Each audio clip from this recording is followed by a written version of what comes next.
Skôr ako som prišla na kurz, mala som rôzne zmiešané pocity, či je to správna voľba, nakoľko sa venujem už viacerým skupinovým cvičeniam, mám skúsenosti so športom, dlho cvičím, chodím na fakultu telesnej výchovy a športu, ale prišla som na to, že tento kurz mi dal naozaj veľa, čo sa týka vedomostí, ale aj pocitu z pohybu, pocit pre sval a myslím si, že toto cvičenie a táto metóda môže ľuďom dať nielen nárast svalovej hmoty, ale týka sa to aj mysle a nejakého také duševnej rovnováhy. Veľmi sa mi to páči.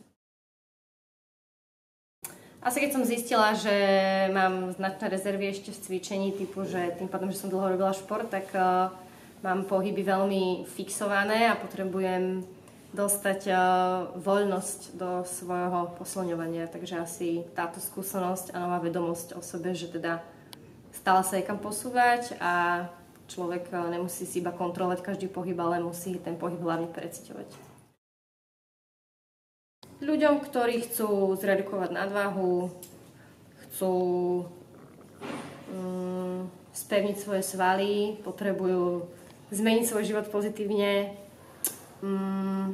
ľuďom, ktorí hľadajú dlho cvičenie, ktoré je efektívne a ľuďom, ktorí sa nevedia posunúť ďalej z rôznych dôvodov, že dlho cvičia, ale nevidia žiaden progres, efektivitu. Upriamujú sa priamo na klienta,